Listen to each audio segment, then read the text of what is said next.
Welcome to this episode of Athletic Training Chat. This is another episode from our time down at Mueller Sports Medicine when we got together with the Candid Athletic Training crew. If you haven't listened to that episode yet, please go back. It is 2 episodes ago.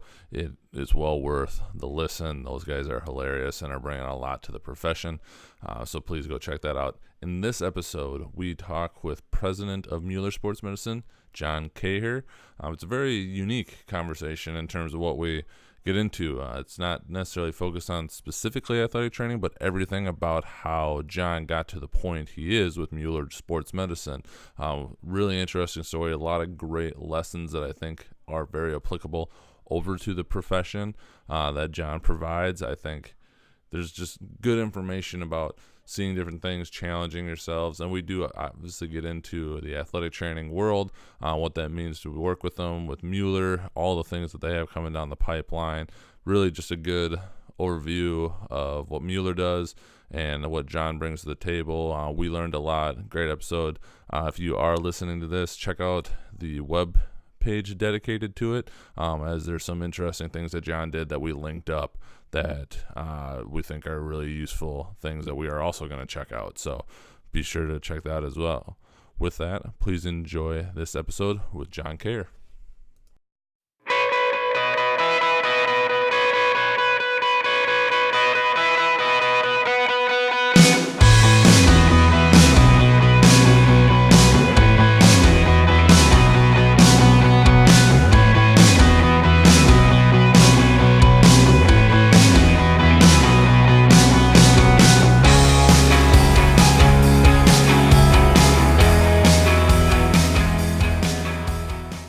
All right. Well, welcome to this episode of Athletic Training Chat. We are down at Mueller Sports Medicine with John Cayer, who is the president of Mueller Sports Medicine. I believe that's the full title. That is.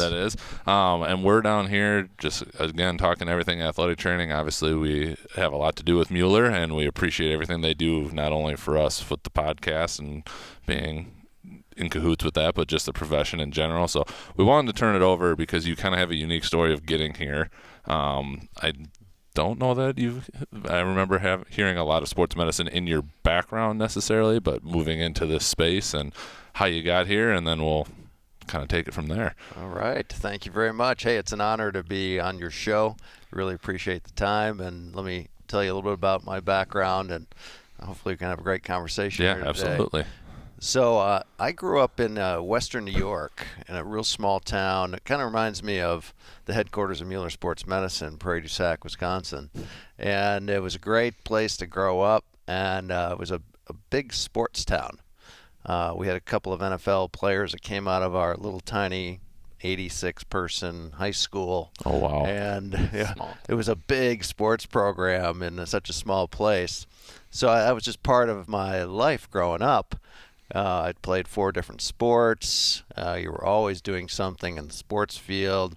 You know, we grew up Bills fans, and we were Pirates fans. You got to be loving this year with the Bills at least. Then. Bills. Yeah, they're relevant again. Yeah. Finally, after all these years. So it was a lot of fun, and just every day we were going to a different event, sporting event, or practice, or something else. And I was pretty lucky. I didn't get injured a whole lot. As an athlete, I got a couple of concussions playing football. I was QB of the high school team, and that was tough, but worked through all that. And from there, when I was considering universities to go to, one of the criteria for the university I ended up picking was that they had 150s football. So it was a program we got to be 150 pounds or lighter the Wednesday before the game in order to play. Okay. And that was pretty cool. But I ended up going to Cornell University. And it was an interesting road. My family has a small business in their background. My dad's got a coffee company, and my mom's side's got a winery, a German-style winery. Okay. So I was growing up in those areas, working a lot, at the family businesses, and that kind of prepped me for working at this great family company, Mueller Sports Medicine.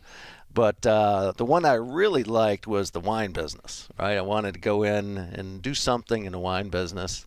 And I was a pretty good student, and I was really good in science. So I thought, boy, wouldn't it be great to be in genetics? I wanted to go into plant genetics. Okay. You know, talking about new types of varietals and all sorts of how do you make the most of any wine-producing region, things of that sort. So I was, pretty idealistic and said, that's going to be another criteria for the university I pick. And so I looked all over the country, I looked out in California where all those great places are for the wine business. But I ended up really close to home in upstate New York at another really fine university, Cornell University. They had a fantastic plant genetics program in their School of Agriculture and Life Sciences. And so I could do the athletics as well as the academics at one of the best universities in the country. For sure. So it was a really easy choice for me to make. I got there. It was fantastic, beautiful campus. I was just back there a few weeks ago and met with the team, the athletic training staff. Okay. And so ironically, one of my good buddies, his daughter's on the soccer team, and she was there getting worked on by the athletic training staff, and it was just really a great moment to see all that. But I was a plant genetics major for about 2 years, and I was getting, pretty much average grades. Now, my caliber of students around me definitely went up from my little school in Western New York, and I was kind of average. I don't like to be average in anything. Mm-hmm. So I said, what else could I do and still maintain my love of, the wine business and everything else? And so I switched to a business major, a marketing major, which for me came naturally. I don't know if it was working at my dad's coffee company, doing business plans, things of that sort, but it was really natural. And I switched over to that. My GPA went right back up. And I really enjoyed that. At the same time, I could continue all the stuff about wine. Cornell's famous for their hotel school, which has a tremendous wine program. So I could still take the classes and all that sort of thing. But I ended up graduating with the marketing degree, and it was good because I really enjoyed that. I became a teaching assistant. The teaching assistant was for a professor that was in charge of the hockey team, and he was like the sponsoring professor for the hockey team. All the hockey guys were all in the business major as well, marketing major. So I got to hang out a lot with the hockey team, and at Cornell, hockey is it, right? Right. Yep. Hockey, wrestling, things of that sort. Yeah. Really, wrestling's been good for a long, long time. Definitely. So the hockey program, I got to know those guys very well. I had season tickets all 4 years, and to this day, I follow Cornell hockey, pretty religiously. So, but I was with this professor who was in charge of the hockey team as a sponsor. And one day he said, hey, come on into my office. I got an opportunity for you. There's this company out in Wisconsin that wants to start a marketing program. And they're a company you've seen. They actually came on campus and did a case study class. And they came in. They were really great, got to know them. And so I gave this professor my resume. He gave it to them. And then, 6 months later, I was hired for my first job coming right out of school with a company called SC Johnson. Mm-hmm. A lot of the old-timers would remember it as Johnson's Wax. Okay. A maker of great products like Glade and Windex and Raid and Off, Ziploc, stuff that you have in your house. Yeah, a couple of things you've heard of from time to time. Definitely. So it was a great company to go to, private company like Mueller Sports Medicine. And it was a good place to get trained. So I was classically trained as a brand manager for the next 10 years. And they had a long, rigorous training program. They rotate you across different brands and all sorts of different experiences. Really learned a lot in those first 10 years.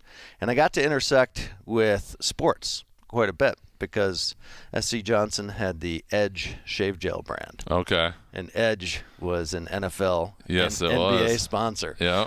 So we of course got tickets to go to all these different games. We got to work with athletes. We shot TV commercials with Brett Favre and Reggie White and David Robinson and Kevin Are you Garnett. too young to remember all that?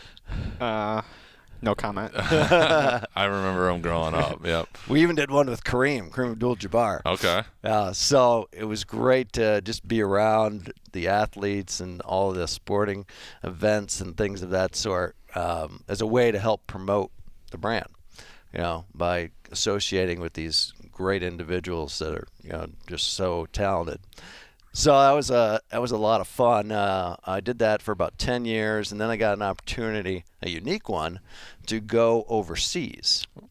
And so this time I said, well, I always thought I could go to someplace interesting like Europe or maybe Argentina or something along those lines. And one of the head people at SCJ said, "What do you think about Japan?" I said, "Japan? Huh. I don't speak any Japanese. I don't even like fish." So I don't know if I do so well in Japan. Right. And he said, "You'll be fine. You got a good personality. You work well with people. Go over there and just check it out. And if you don't like it, that's fine. You don't have to go." So about 2 weeks later, I was on a plane to Tokyo and ended up spending about a week there with the team that I'd be working with, and I loved it. It just felt right. It's a very orderly place. They are, extremely polite. It's all about the team, not the individual. And I thought, boy, I'm going to learn a lot if I take this. Yeah, their assignment. work ethic's supposed to be basically second to none, almost to the point that it's too much. Almost too much. Yeah, right. Almost too much. They've never heard of the work-life balance. Right. It's a foreign topic. But it was really great because I learned a lot of good principles that I've been able to use in every kind of leadership since then. I learned that it's not about the individual; it's about the team. Mm-hmm. Right, and the individual is a key part of the team, absolutely. Right. But it's not, pat yourself on the back. It's what do I need to do to help the team succeed. And even recognition, I would try to recognize individuals on my team for some great work they did. They said no. I said that would be embarrassing. Yeah. Right? But when you bring the team together, fantastic. So I learned about that. I learned about the value of quality and really focus on quality. Quality above pretty much everything else. It's got to be perfect. And perfect is not a bad word. Perfect is a good word. I also learned about the objective of alignment and having alignment. When you're starting a tough project or anything else, you got to spend time up front with all the team members and even the secondary team members to get alignment. And I said that is really important. And once you get that alignment, which takes longer, when you go to execute, you're going to be great. Much more than if you had not spent the time driving alignment. And they said to me, John, you're an American. You guys are used to trying something. If it doesn't work, no big deal. You try something again. That's not going to work here. That's embarrassing. Mm-hmm. And you never want to be embarrassed in Right. that culture. So spend more time up front. And that really helped me because I needed more patience, right? And needed to really focus on that alignment, which was really key. So those were some of the key lessons that I learned, and we had a great run of success in that market. We did a lot of unique things. We grew the business significantly after it had been declining for about 10 years, and made a lot of great friends. When you're in that kind of an environment and you're not focused on the individual, but you're focused on the team, Right. you can really build some really strong relationships sure. that way. So I really I loved it. It was a great experience. And I got a different view of the sports world when I was there. I always loved sports, grew up, played all the sports in high school. But over there, I was introduced to football, soccer, as we say it. But football, the World Cup was there. when I was there, and it was shared between Korea and Japan. It was the most fun, few weeks of my entire 3 years there, because we went to games, we went out afterwards with all the fans, and I really got an appreciation for this number one sport in the world. Right. Before I didn't know a whole lot, so really enjoyed that. That was really fantastic. Also, baseball.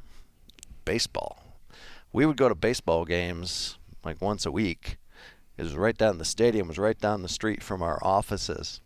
And a baseball game there was just so much fun because, it's almost like a college football game here. Mm-hmm. There's noise the entire time. People are cheering. People are standing up. And the games are timed. So, even better. Yeah, you're not going to have like a 5-hour baseball game like we might. It ends. So I really enjoyed that. And I also had a moment here that ties into the athletic training world. And as a member of this company, you got to be part of this club. It was like a sports club. Mm-hmm. And it was called the YCAC, Yokohama Country and Athletic Club. And on it, they had some softball fields. They had, a big football pitch. They had tennis courts. They had, pools and all of that. And so, we play a lot of sports there. There was leagues and everything else. And I was in a softball league. And there was, in Japan in the summer, it gets so hot. I mean, hot and humid. It's an island, right? So I can imagine. It was a really hot day in August, and we had our championship game, our softball team, and we were up against this other team, and we were not going to lose. Very competitive too, but we were not going to lose, and we were running all over. There was a lot of hits in this game, and I was an outfielder, so I'm covering a lot of ground. Right. And after the game, my face was like beet red, and I went back to my house, and it just didn't feel right. And it was I started to get like cold in my extremities. Mm-hmm. So I ended up having to go to back up to the club, and there was an athletic trainer up there that was taking care of, they had one for the club. Yep. And I said, hey, something doesn't feel right here. I had no idea what it was. And he looked at me and said, you look like you've got heat exhaustion, right? And then he took the steps to, get me stabilized, and then they sent me off to the hospital. Yep. And, boy, it was about a month-long recovery after that. I believe it. Yeah, if you don't catch it early, it all can the stuff it does to you. Really mess with you. So, but I was very thankful. If that hadn't happened, I don't know. You never know what would happen. But that was probably my first real interaction with an athletic trainer. Okay.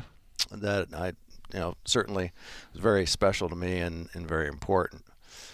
From that Japan assignment, I ended up coming back and going up to Minnesota and working up at the Target headquarters. Okay. For the same company, SC Johnson. Gotcha. I was in charge of sales for that big account. And we did a lot with sports. We did a lot with the Vikings, and they had a couple of the pro golf tournaments up there. Yep. So we sponsored different things. I even got to meet President Trump at the LPGA event that he had down in Florida at Mar-a-Lago, and it was a Target-sponsored event.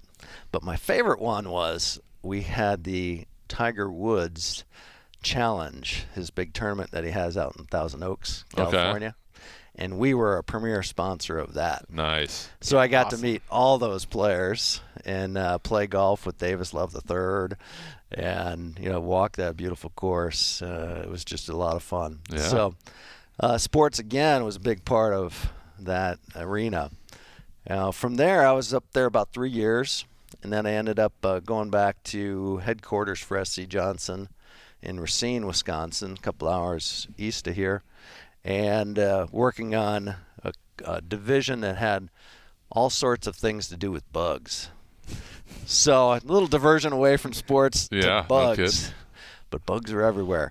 So it was the raid and off division. They called it pest control.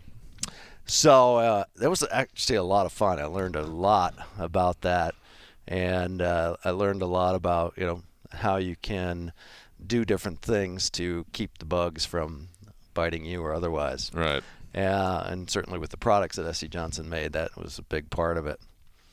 From there, I got a chance to work directly for the chairman of SC Johnson, a guy named Fisk Johnson, fifth generation, family owner, really great individual, taught me a lot about principles. And working for a CEO of a company, any company, no matter what the size, you're going to learn a lot. Right. And they have such a tough job.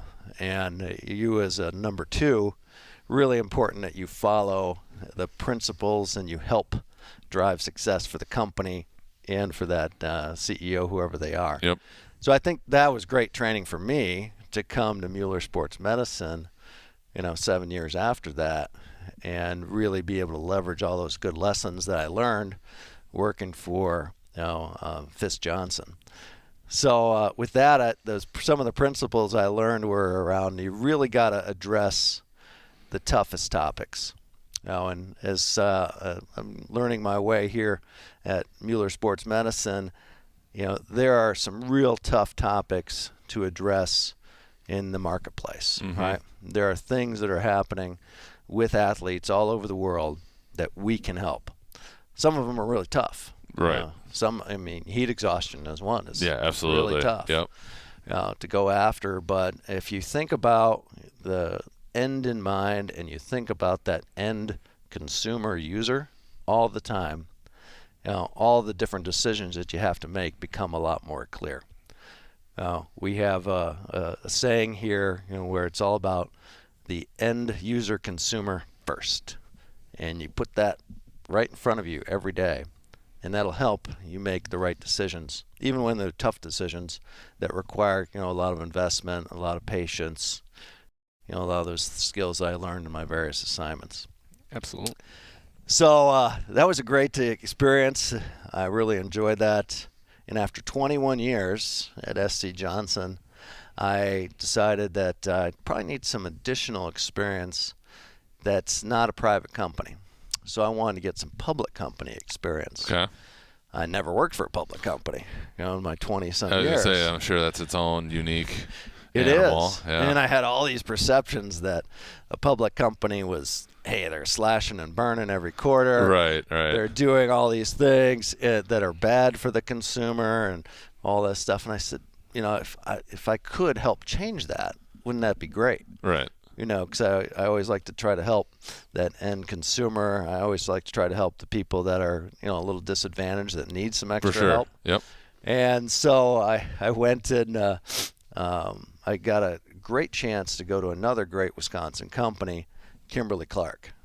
Okay. And they're the makers of Cottonelle and Kleenex and Viva and all sorts of products, Huggies, things of that sort. So I went up to lead the division that has all those paper products. Okay. Cottonelle, Viva, and Scott, and Kleenex. And it was just a great learning for me. A much bigger company. SC Johnson's a pretty big company, yeah, no too. kidding. Yeah. But double it to go to a Kimberly-Clark, and the rigor of a publicly held company was impressive, because they need to talk to the shareholders every quarter. For sure. Right? With very specific information. Yeah. So I learned a lot about that rigor, and you didn't necessarily make a whole lot of quarter-to-quarter decisions. It was still longer term, because there's not a whole lot you can affect quarter-to-quarter. Yeah. Yes. But if you look at it on an annual basis, you can drive some really big change if you're focused in that regard. And so we did some really good changes to those brands to help drive the business and get that moving forward. It was a great experience. I didn't have a whole lot of interaction with sports. Okay. In that company, they were really not as focused as that as an area. There was a couple of campaigns that crossed into sports a bit, but not a lot. I did spend a lot of time at Lambeau Field, up in Green Bay. Nothing wrong with that. Nothing wrong with that at all. They're big friends of Kimberly-Clark. Their headquarters are pretty close. Okay. And so we do team events up at Lambeau. We do all sorts of things. And we would occasionally have Aaron Rodgers, come down. I was friends with the local car dealer up there and all that good stuff. So it was really pretty cool. But I kind of missed that interaction, on the sports side. Okay. After about 5 years at Kimberly-Clark, I got a really unique opportunity that brought me, I think, a little closer to the athletic training world, and that was to go to a company called Abbott. And Abbott is one of the biggest healthcare companies in the world. It was a global position, where I could affect pretty much every division of the company with the work that I did. And they had a lot in the healthcare space around various conditions, certainly heart and other conditions, and nutrition. They have a lot of nutrition products that help aging individuals all the way to athletes. So I got back into a little bit more in that space, and it was good. It was good, but a big company. And I got a chance to come to this great company shortly thereafter. And normally I would not move, but this was a really unique opportunity, with this company that really brought a lot of the things that I love together. And I got a call, and it was around this. There's this company, a private company, in Madison, Wisconsin. Second generation family owner that is number one in many categories in sports medicine. Right. At that point in time, they didn't tell me the name yet. So I'm on Google trying to figure out who it could be. I guessed totally wrong. And but eventually, about 2 weeks later, I got a chance to come up here and see that there's a beautiful campus that we have here. Certainly. Absolutely. And the first impression you get when you see the Mueller campus is big. Yeah. There's a huge wood sign over the entranceway, this long drive, and big warehouse and everything else. And that was a really great first impression to have. Because then I shortly after that started meeting all these great individuals that work here at Mueller, and it was an instant good impression from the people at the front desk. When you have an issue here at Mueller Sports Medicine, if you're a consumer athletic trainer, anybody, when you call, you get a real person. Right. And as I walked in, I had like 3 people greeting me as I walked in, with a big smile and saying, "Hey, welcome to Mueller Sports Medicine." From there, I started meeting all the different associates around the company, and I got to spend time with Brett Mueller, the second generation CEO, which was really fantastic. We were supposed to have a 2-hour meeting, 2-hour interview. It lasted 5 hours. I was going to say, I was going to go on the over by significant amounts. 5 hours. If my guess. No breaks.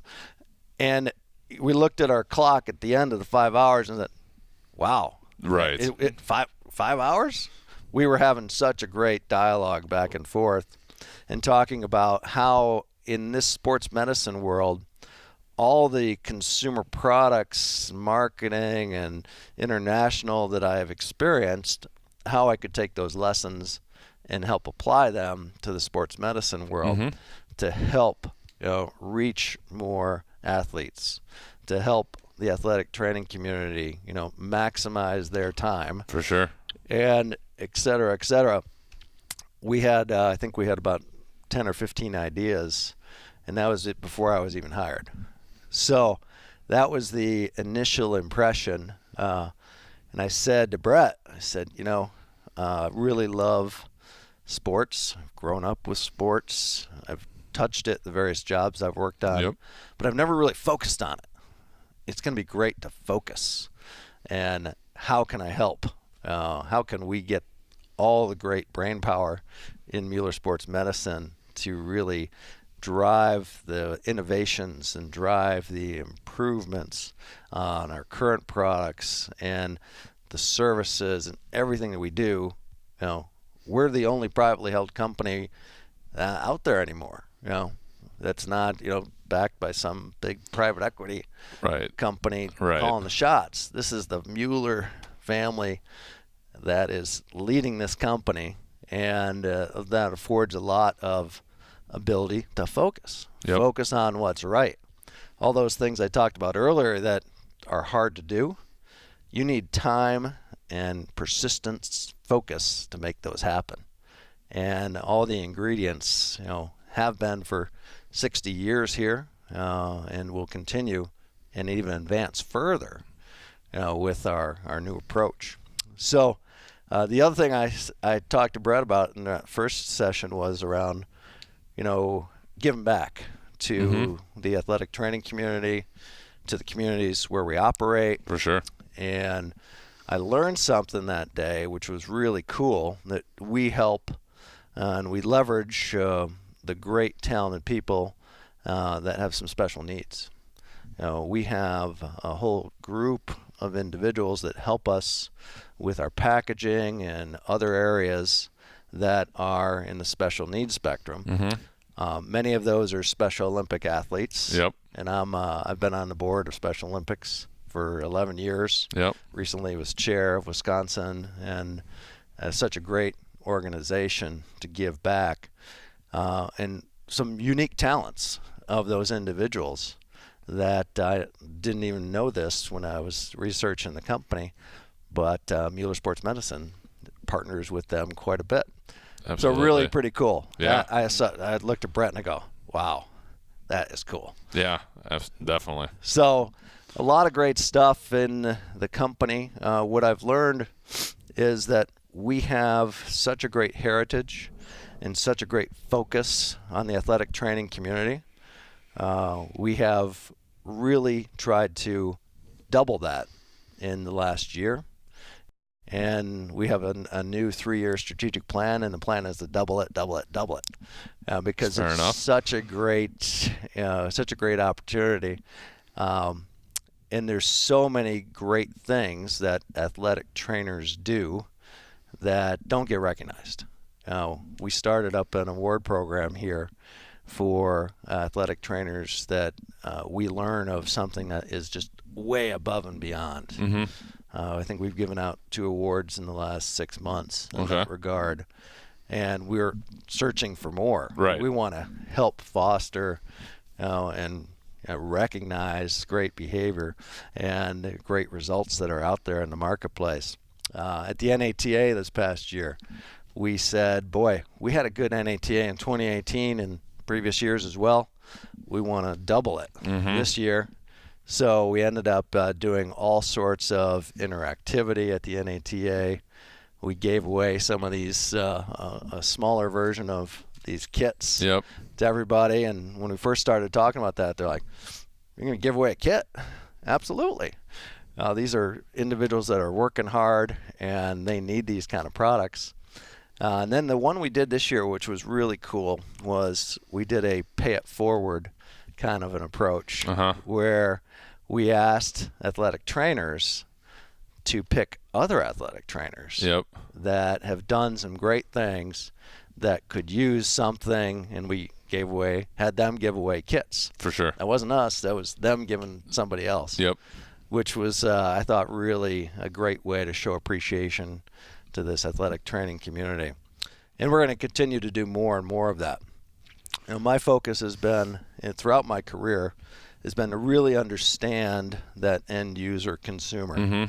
And the athletic trainers that are out there, I think we have so much more to learn. We've done, I think, great job over time, but needs are changing, right? The demands Daily, are skyrocketing, right? And we want to be the one to partner with the athletic trainers. And to do that, we've got to understand. And we've got to deeply understand how we can best be a partner to help them be the best they can be. There's only so many hours in every day. Right. And the demands are only increasing. So we want to be that trusted partner.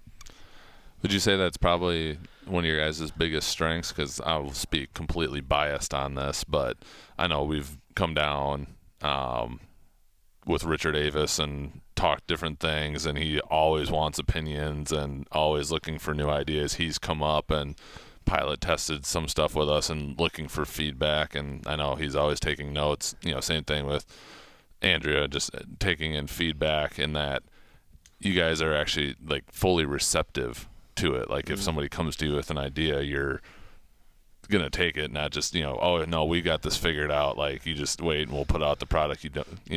There's a healthy dose of that, like you're giving things that we don't even know we need yet, which is awesome because then that moves things along. But I mean, I'd argue that you guys actually listen and interact on a better level Than I've run into, even just walking around convention. And again, completely biased because I've gotten to know people here so well. But yeah, I don't know. What are your thoughts? I think you're right. I think we are in the mindset of two things: continuous improvement. Mm-hmm. That's a major focus of our ongoing efforts, and curiosity.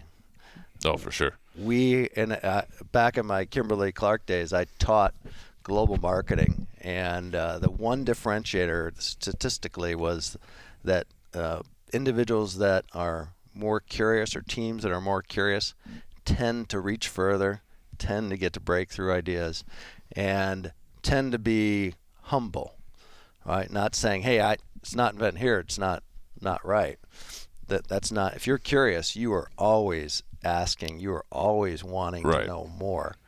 And we've got a tremendous history of that here. It's one of the core values of Mueller Sports Medicine that we're going to put more focus on that curiosity for things that athletic trainers are dealing with every day and things that are coming down the pike. Yep. We always want to be looking further out and be on the forefront of developing those things that in the future, if you roll the clock ahead 5 years, will be upon us. Mm-hmm. That's been my focus in my career, that curiosity and that deep understanding of that end user consumer. And we've done some creative things to really drive that. A lot of people will say, hey, you do surveys, you do some interviews, yep, you're listening, that's good. I said, that's okay.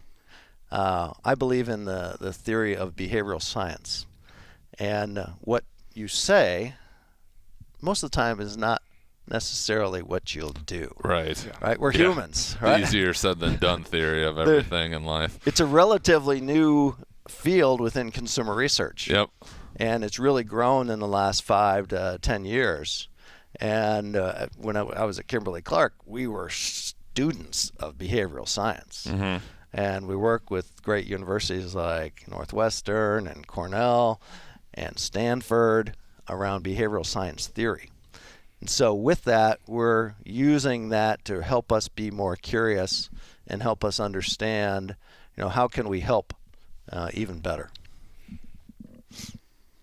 I don't know that I could picture a lot of people going that in depth. No. I just, here's the product, here's what it is. Hope you like it. Right. So. And that with the athlete as well. Really understanding. Oh, for sure. Because a lot of times they can't tell you, right? And a lot of it's just the initial what's on your mind. Yep. And you got to dig. You got to really dig and have the patience to do that. Right. Because once you get through all that and you can really understand what will help their behavior and their performance and their recovery, boy, fantastic results are at the end of that. It's worth the effort. So that front piece around projects and having the patience to really dig deep and get everybody aligned, and then when you actually come out with these great new products that we've come out with, even in the last year, we've come out with a bunch. Yep. That's going to increase. For sure. More and more as we learn, and that curiosity and that behavioral science, that's going to help us develop the best kind of products that will help the athletic trainers. Definitely.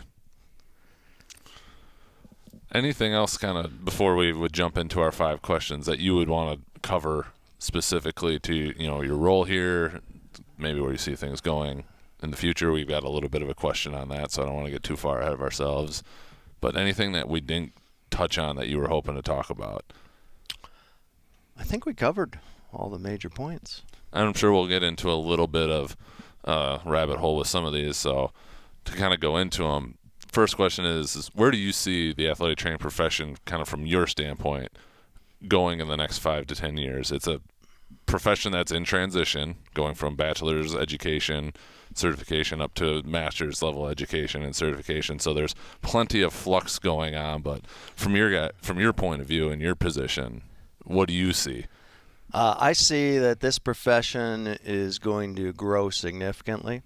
I know some people have said with the increased educational requirements, it's going to be a challenge. Mm-hmm. I don't buy into that. I think it is such a rewarding profession. I think more and more places are going to need athletic trainers. We're seeing that in the military. We're seeing that in factories. We're seeing that everywhere. Mm-hmm. The skills that athletic trainers have are critical to help whoever that end user consumer is Right. be their best and perform and drive efficiency. So I think the future is bright. The actual increased requirements and all the different approaches that are happening, Mueller is going to be a partner, right? We love ATCs, right? We love helping. We love to see the success of the organizations. We love to see individual successes. Right. And here we love to have the athletic trainers come in and talk to us about their stories. They're not lying about that. Stop by. They'll talk to you. Definitely. And we've got this beautiful facility that creates a great environment to have those kind of discussions. Absolutely. This one I'll have to tweak a little bit. I'll kind of give it to you 2 ways, and I'll leave it up to you how you want to answer. So the original question is, what advice would you give yourself as a young athletic trainer? Obviously, wasn't your route of profession, but I'd be curious, if you could give advice to a young athletic trainer, i.e., even Austin right here, as he's about to finish up his master's degree here in the spring.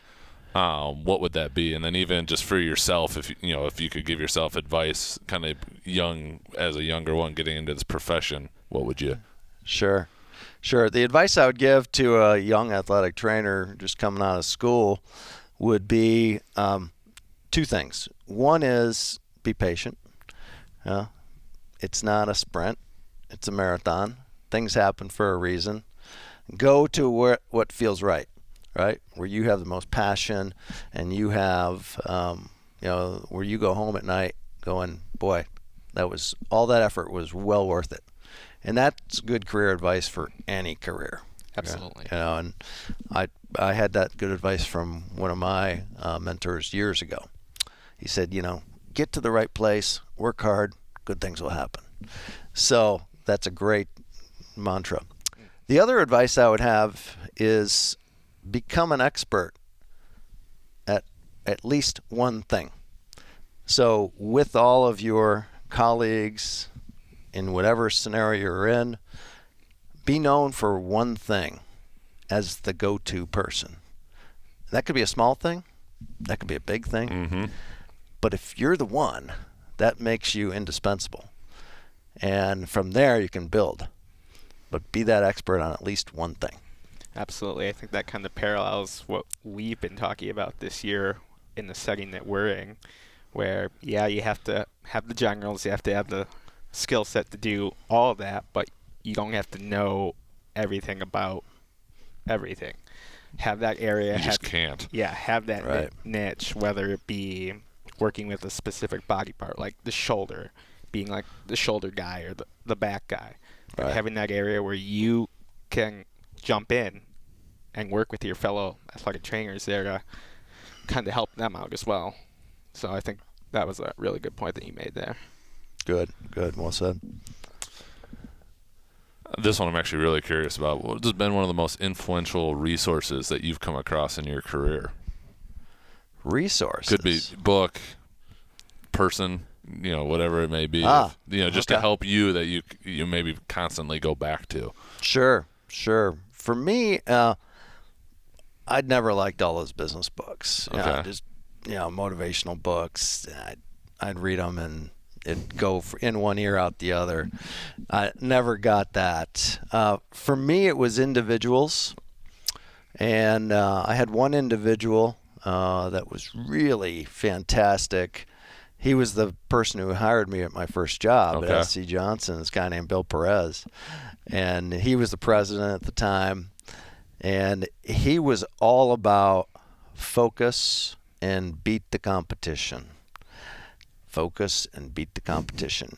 I don't want to hear anything else, he would say. Seems like a solid life lesson. I went into his office one time. I had this beautiful analysis of why we shouldn't do something against some pricing thing or something along those lines. And he looked at me and he said, "John, I'm sure this is well done." And he threw it over his shoulder. He said, "But this is personal. We're going to beat them. We're going to do it. I don't care if we'll lose money. It's the right thing to do." And that sort of passion and focus really sticks with you and stuck with me ever since. The other thing that was really good for me from a training standpoint is I went to a training called Corporate Athlete years ago.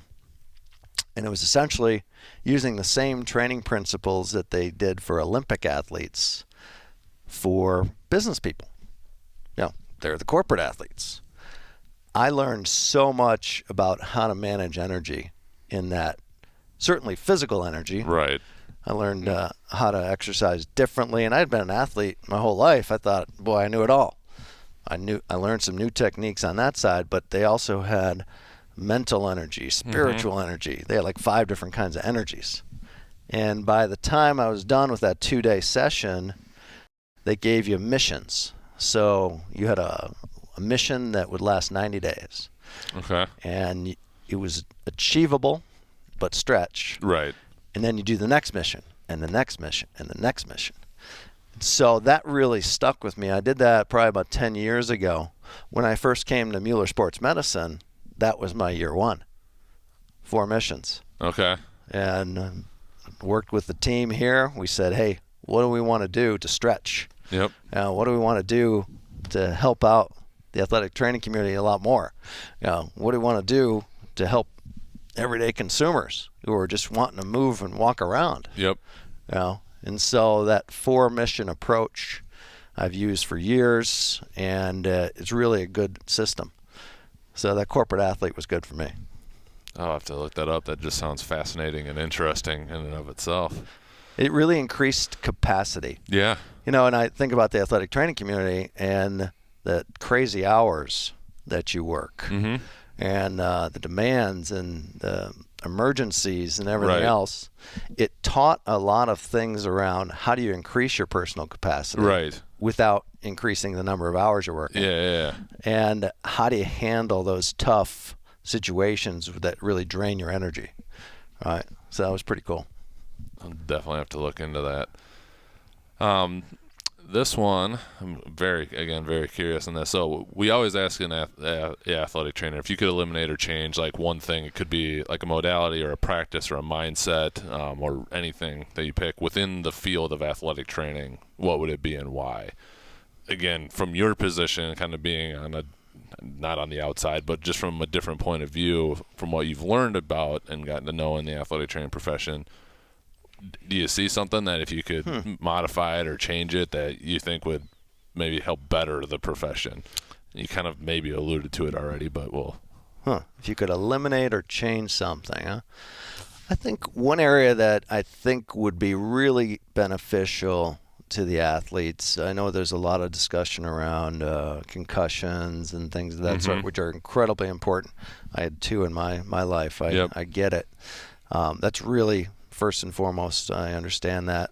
But the area that I experienced as an individual when I had the heat exhaustion problem, I think back to my time, and I think back to all those tough workouts, the football team or whatever, and nobody was thinking about that. Right. Right. And there was probably some people that, got close. Right. And it's not worth it. Right.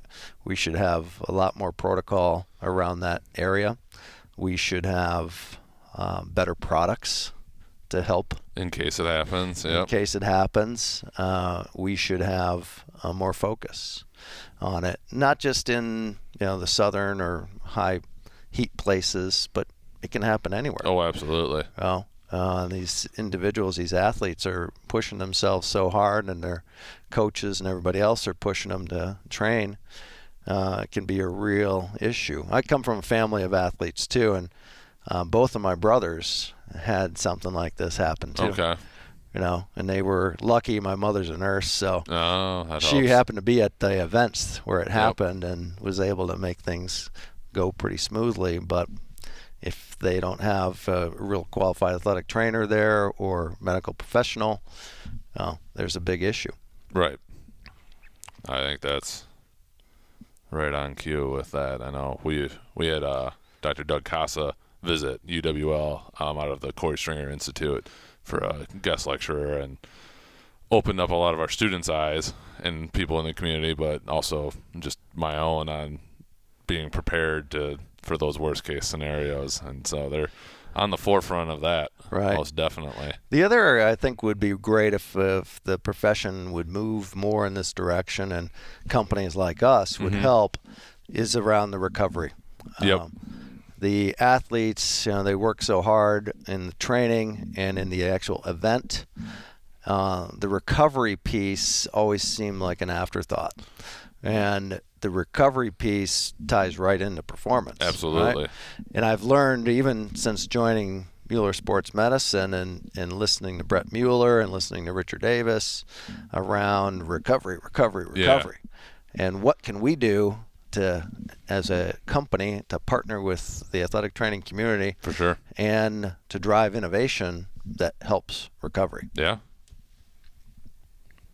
Recover harder, you can train harder. Absolutely. That's a good quote. Stole that from somebody somewhere down Okay. the line. Can't take credit for that. Our final question is, what does, and we'll change it, working with athletic trainers mean to you, and why is that important? As we've probably already semi-covered, but again, Sure. just to summarize it all up. And Sure. Working with athletic trainers is really important to me, because I think it goes back to something that motivates me personally. Is I've always focused on helping others. Part of it could be how I was raised, in small business environment. Mother being a nurse, my father always did a lot of stuff in the community to help people that needed it. But what I've seen since joining Mueller Sports Medicine that I didn't realize before is the selflessness of the athletic training community, and how they are helping individuals, be their best, recover, deal with a tough event, deal with all sorts of things. I didn't realize that. Right. And I didn't realize the hours they put in. I didn't realize that they're traveling all the time with the teams. It just wasn't top of mind. Right. And now that I see it, and I spent a lot of time out in the field with all sorts of great individuals, I am just astounded. It relates directly to one of the things that drives me. How do I help people? for sure. Certainly there's a business aspect of it. As being the president of Mueller Sports Medicine, we want to drive that for the business. But at the same time, we want to do what's right. We want to do what's right for the athletic training community, and really help as that community evolves to be on the forefront and help them be as efficient as possible, as effective as possible, to best serve the athletes. For sure. That's awesome. Well, unless there's anything else, if people wanted to reach out, or that, I would say I see you all over Mueller's social media at all the events and the different things. I don't know how you get around to all of them, but you definitely seem to make the rounds, whether it's overseas or pickleball tournaments. over the country. But if people want to reach out and maybe get in touch with you, what would be the best way, or to connect with Mueller if they had ideas or questions or whatever it may be? Whatever you feel comfortable sharing, go for it. Sure, I love to be out. And then we'll link it all up, too. I'd love to talk to everybody, and I welcome communication from the athletic training community. I love hearing from the consumer, the athlete, and in fact, every call that comes in to Mueller Sports Medicine, I always like to see what did they say, how can we help them better, and ideas can come from everywhere. Some of the best ideas come from the most unexpected places. Right. So for me, I would say contact Mueller Sports Medicine, MuellerSportsMed.com, and they will walk it down the hall to me, and I'll get back to you very fast. I'd love to have that kind of interaction. As I said earlier, I'm very curious. I want to know. I want to learn, and I want to help the individual. Awesome. Yeah. Well, thank you so much for taking the time. We appreciate it. Thank you. It's been a pleasure. I really appreciate it. Of course. Thanks a lot.